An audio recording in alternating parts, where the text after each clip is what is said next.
Gente, tudo bem? Olha só, a gente está hoje aqui num mais um bate-papo da Liga, né, da Liga das Mulheres pelos Oceanos. A gente tem feito já uma série de bate-papos. Ao invés de fazer live, a gente optou por essa coisa de gravar os nossos bate-papos.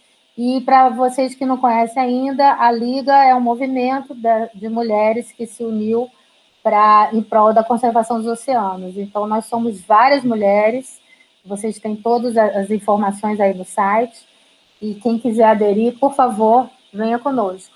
E aí, nessa proposta do bate-papo, hoje, bom, para quem não me conhece, eu sou Ana Paula Prates, eu trabalho aqui em Brasília com a parte de políticas públicas para a conservação da biodiversidade marinha e costeira há muito tempo, mais de 26 anos. E eu sou uma das conselheiras da Liga. Então, a gente chamou hoje, para conversar com a gente, a Briana Bombana. A Briana é essa bonitinha aí que está aí com vocês. Ela acabou de voltar para o Brasil, diretamente de Barcelona, onde ela fez o doutorado em Geografia, mas antes disso ela é uma oceanógrafa, praióloga, e com mestrado em gestão costeira, e ela é membro da Rede Ibero-Americana de Gestão e Certificação de Praias, a ProPlaias. E ela participou recentemente da edição de um documento bem interessante, que até a gente disponibilizou um texto aí no site, que é a relação do turismo de sol e praia no contexto da Covid-19.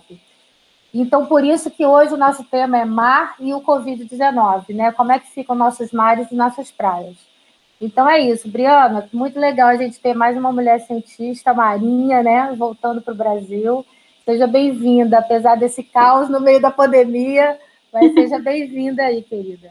Oi, Ana, muito obrigada, né? Primeiro queria agradecer o convite da Liga e também agradecer por estar falando contigo, é uma honra, né? Uma mulher de referência na conservação dos oceanos do litoral do Brasil, né? E obrigada pelas boas-vindas. Eu estou bem feliz de estar voltando, mas especialmente por ver assim que tem muita gente, né, trabalhando em conjunto para a conservação dos oceanos, e a Liga é um exemplo disso, assim. Então, eu espero só que a minha experiência lá em Barcelona acabe podendo ajudar nesse sentido, né? A gente vem com bastante gás, assim, para novidade. Até agora a gente está, eu, né, no caso, estou almejando aqui o pós-doc. E aí, assim, a Espanha, na verdade, né, ela, pro que a gente vai falar hoje, né? Ela é um país que é tipo um top 3 sempre na lista dos países mais visitados do mundo. E isso tem muita relação com o litoral de lá, né? Então, acredito que eu posso trazer algumas percepções e situações, né? Uma troca aqui com a questão do contexto brasileiro, né? Bom, Muito legal, muito legal. apesar da pandemia, né? Exato, muito bem-vinda, meu amor. Pois é, então, e aí, antes da gente começar mesmo a entrar em algumas perguntas mais específicas que eu quero te fazer sobre o documento, sobre tudo isso, eu queria só deixar claro aqui para todo mundo que está assistindo a gente, de que essa pandemia, né, gente, não é um azar, não é uma obra do acaso, né? Que ela, na realidade, reflete, traz para a gente frontalmente toda a questão do desequilíbrio que a gente, como ser humano, está causando ao planeta, né? Então, ela é um fruto disso daí. E, ao mesmo tempo, ela deixa muito claro como o mundo inteiro está interconectado, né? E como a nossa saúde depende totalmente da saúde planetária, né? Claro, não podia ser diferente, porque a gente tem que sempre lembrar que a gente é só mais uma espécie no meio de toda essa biodiversidade planetária. E aí, claro que o desequilíbrio que a gente está causando está refletindo em cima da gente mesmo, né? Só queria deixar isso muito claro, porque, inclusive, né, Briana, eu tenho visto no início, tenho visto agora não, agora já até mudou um pouco, mas no início da pandemia, início de março, a gente começou a ver várias cenas mostrando céu mais limpo em algumas cidades, devido à diminuição de carros, águas mais limpas, peixe, golfinho, tartaruga voltando para lugares antes muito poluídos, né? Mas o que agora, depois desses meses, a gente está vendo não é bem isso que a banda toca, né? Não é bem assim, principalmente para os oceanos. Então, eu queria que você me falasse um pouquinho aí qual é o contexto desse documento que vocês fizeram. Me fala um pouco desse conteúdo, porque vem numa hora super importante para a gente. Assim, a gente, na verdade, quem idealizou, né, o documento é um dos coordenadores da rede, o nome dele é o Camilo Botelho, ele é colombiano. Então, essa rede ibero-americana, ela conta com atualmente 16 países. Então, a ideia do documento veio principalmente no sentido em que a gente sabe que, apesar, né, do turismo ser em muitas situações uma situação bastante crítica para a conservação do litoral, a gente sabe que foi uma das atividades econômicas que teve maior problema, né? Sofreu mais, assim, digamos, foi mais impactada com a questão da pandemia, porque ela sempre estava muito baseada nesse constante fluxo de pessoas, né? Então, movimentação internacional, até regional. Então, assim, foi pensando nisso, assim, que a rede acabou tentando unir todos os especialistas, ou uma parte deles, na verdade, que pudesse criar uns delineamentos, assim, um primeiro momento, com a urgência que estava sendo apresentada, né? Para poder trazer, assim, alternativas e, às vezes, até auxiliar na questão da tomada de decisão com relação à gestão turística do litoral. Então, assim, no caso, nós aqui no Brasil, eu agora estou em Santa Catarina, mas, assim, a gente não está aqui no sul, ou menos no sudeste, a gente não está com a alta temporada de verão, né? Mas alguns dos países da região ibero-americana estão já em alta temporada, como é o caso da Espanha e de Portugal, por exemplo. E aí, então, frente a essa urgência que foi pensado o documento, né? Então, o documento, assim, ele está dividido em duas grandes partes. Uma primeira parte, eu acabo participando com o restante dos editores, que é para fazer uma contextualização do que é o turismo de sol e praia, de como o turismo de sol e praia acabou sofrendo com esse visitante, que é a Covid, né? Então, fala um pouco dessa parte dos impactos sociais, econômicos, e tenta delinear recomendações a partir de 3 cenários possíveis, assim, que a gente pensou. Um cenário, assim, mais pessimista, que é o cenário em que a gente ainda não sabe a vacina, a gente, né, não pode voltar a ter a normalidade, em teoria, que a gente tinha. Então, é um cenário de muito medo. Então, é uma situação, assim, um pouco mais pessimista, né? Logo, a gente também pensa num cenário, em teoria, normal, que seria voltar ao que a gente tinha antes. Só que como o que a gente tinha antes, em muitos momentos, ele impactava muito, né? Principalmente a gente que fala sobre meio ambiente sabe que o turismo pode ser muito predatório. Então, a gente também pensa no uso dessa parte da pandemia, desse momento, para tentar repensar uma nova forma de turismo. E aí que entra o cenário mais, digamos, otimista, né? Então, a partir de trabalhar com esses 3 cenários, o que a gente fez foi fazer umas recomendações. Por exemplo, né, uma delas é tentar uma recomendação com relação ao uso de um turismo mais local, mais de proximidade, que as pessoas não tenham agora um medo de tentar sair. Aqui eu estou falando já do turismo de um fluxo mais internacional ou entre regiões, né? Então, tentar explorar isso, a valorização da cultura local, enfim. E aí, já nessa segunda parte do documento, aqui a gente conta com mais especialistas ainda, a gente tem contribuições de mais de 12 países, inclusive Brasil e inclusive mulheres. Também tem 17 mulheres lá, que acho que vale a pena, né, destacar. Aí eu, né, pedi para vocês, a gente vai colocar aqui na disposição do pessoal o link para ter acesso a esse documento. Ele está em espanhol e também em português. Uhum. Muito legal. Não, pois é, e aí falando não só das praias como dos oceanos, né, Briana?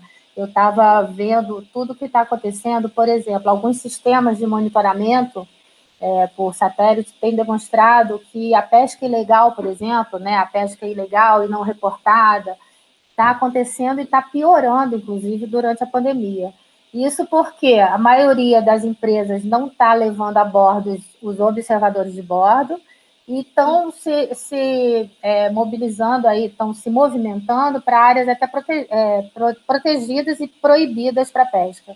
Então, foi visto aí na parte da costa da Argentina uma quantidade enorme de navios, atuneiros, etc. O negócio está bem esquisito, eu acho, sabe?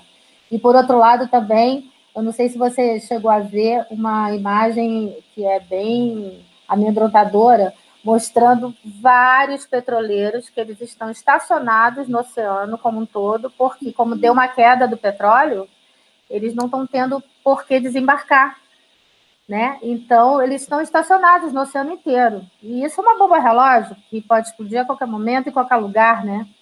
Vide o que aconteceu com o nosso litoral aqui o ano passado, com esse derramamento de petróleo que teve, que até agora a gente não sabe nem quem fez.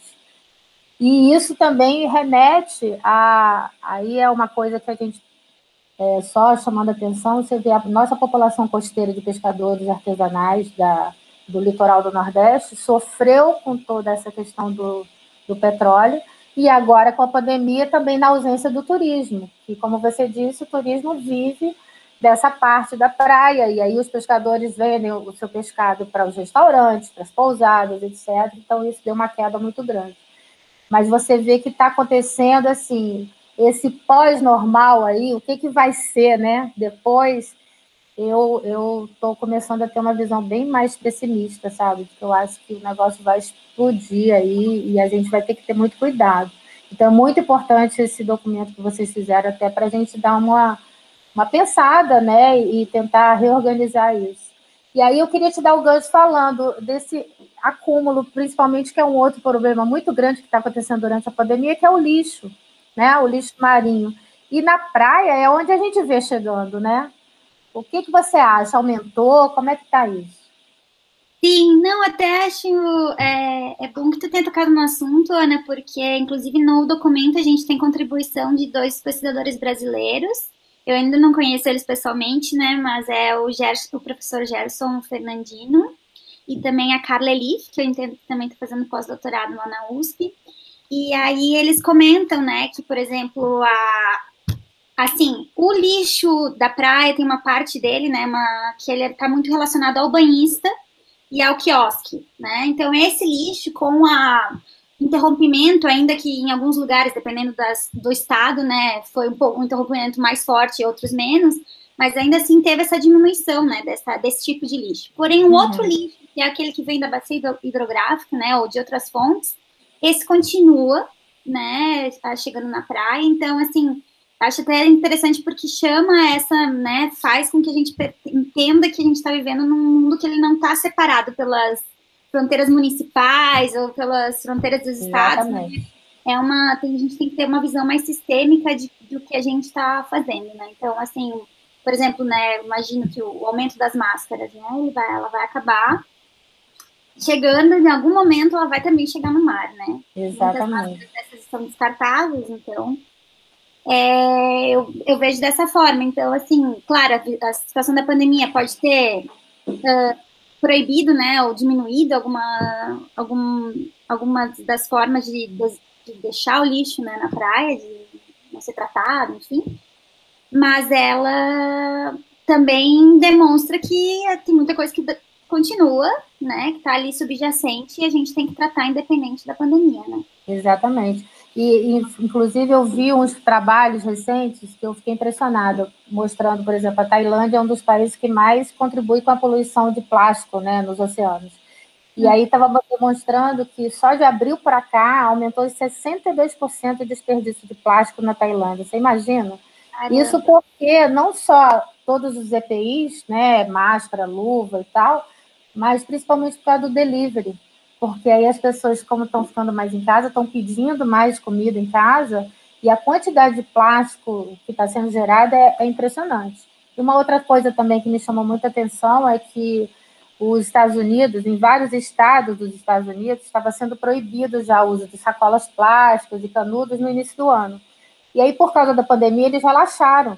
E estão dizendo que a proibição vai vir só para o final do ano, exatamente por causa também dos deliveries. Então, o aumento de lixo, eu acho que vai ser um negócio espantoso, sabe? E a gente vai ter que ficar muito de olho nisso. Porque se, ao mesmo tempo, você vê que a praia, como você disse, ali naquela parte da areia está mais limpa, né? Porque as pessoas não estão usando tanto, mas o lixo que vai chegar nas praias provavelmente vai ser pior, né? E é como você falou, esse negócio das bacias hidrográficas e da conectividade, salta aos olhos cada vez mais, né? Eu até queria comentar um negócio que eu nunca me esqueço. Uma vez, a primeira vez que eu fui a Morro de São Paulo, eu fui e fiquei na quarta praia, que era, na época, pô, nos anos 80, tá? Olha só, faz muito tempo. Aí eu cheguei na quarta praia, só tinha uma pousadinha pequenininha, não tinha ninguém, aquele paraíso, aquele espetáculo. Fomos dormir. No dia seguinte, eu cheguei na praia, a praia estava podre, toda suja. Tinha chegado uma maré inteira de plástico, porque foi logo na semana seguinte do carnaval, e o lixo gerado lá em Salvador foi dar na quarta praia de Morro de São Paulo, né? Mostrando essa ligação, que aí você olha e fala, poxa, mas eu estou aqui sozinha, não tem ninguém. Mas o lixo anda, né? E é muito importante a gente ressaltar isso para as pessoas, né? O que eu faço aqui em Brasília tem um impacto direto no oceano, né? Então, isso é impressionante mesmo. Agora, deixa eu te perguntar uma coisa. Você tem alguns dados, algumas recomendações. Você quer destacar essas recomendações do documento, que eu achei bem legal? Que você comenta que são recomendações mesmo, né? Eu acho que são 16. Você não quer comentar? Sim, não, é uma boa. É assim, a gente entende que, claro, como é um documento que é abarcador de diversas realidades, né?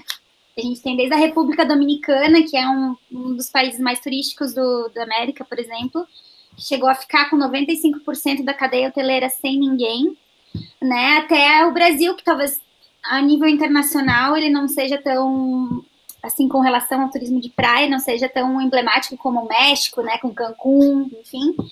Então, assim, são realidades diferentes. Então, as recomendações que a gente colocou, elas não são, assim, fixas. É uma coisa que a gente pede que seja debatido, né, entre os tomadores de decisão e as demais pessoas que possam ser afetadas ou que estejam envolvidas com tomar as decisões para a gestão turística. Mas, sim, a gente fala algumas coisas sobre tentar, tentar fazer um monitoramento da praia, para tentar fazer um contraste entre o que está acontecendo agora e o que está acontecendo depois. A gente acredita que isso, por exemplo, pode trazer, pode destacar coisas que a gente não tinha percebido antes, porque, né, normalmente a praia era um lugar que estava sempre com muita gente, em geral, né, tirando as praias mais naturais e pristinas, né, mas as praias urbanas, ao menos, né. Então, também tem a questão de tentar fortalecer, né, o turismo local, de alguma maneira. É super importante. Porque também isso ajudaria porque tem muita informalidade do trabalho, né, relacionada, ou instabilidade do trabalho da praia, né, então isso pode ajudar, não só também para a pandemia, mas que se mostrou muito frágil com a pandemia, né, mas para o futuro também. Então, a gente também fala das recomendações de tentar diversificar o turismo. Então, não ser um turismo só baseado na área da praia, né? Tentar esparcer, digamos, né? Distribuir esse turismo especializar, para os lugares mais contíguos.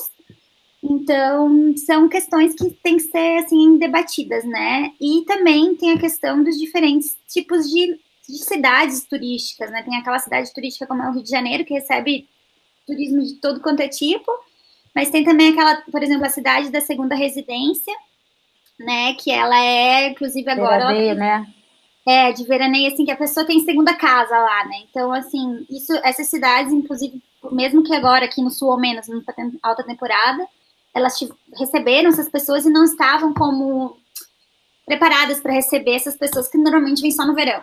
Então, até também tem uma contribuição brasileira lá no documento sobre isso, para ver essas diferenças de escala, né, e de turismo. Muito Não legal. sei se ficou claro aqui, mas, assim, o pessoal ali está o documento aberto, disponível, e a gente também está bem aberto a sugestões. Foi aberto um canal lá no site do Propalaias, para o pessoal, assim, tentar colocar inquietude ali, ou, de repente, trazer novas aportações, digamos, aportes científicos, né, que possam depois desenvolver e continuar a tornar mais robusta essa comunicação.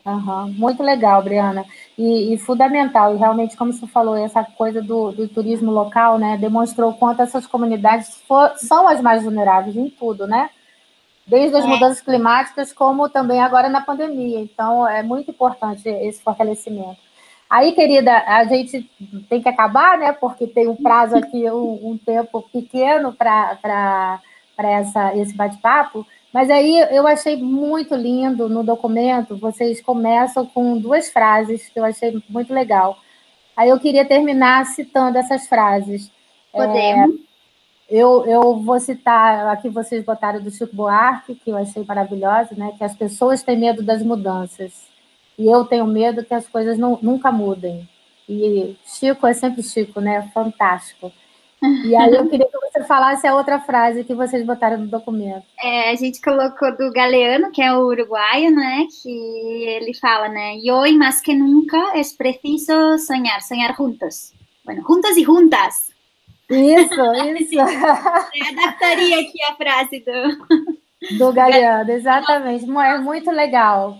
Obrigada, viu, Briana? E olha, estamos junto aí em todo esse trabalho. E, gente, para quem assistiu, muito obrigada para vocês. E está lá disponível todo esse documento, todo esse material. Um beijo. Obrigadão. Beijo, gente. Beijo, Ana. Obrigada. Beijo, querida. Tchau. Tchau.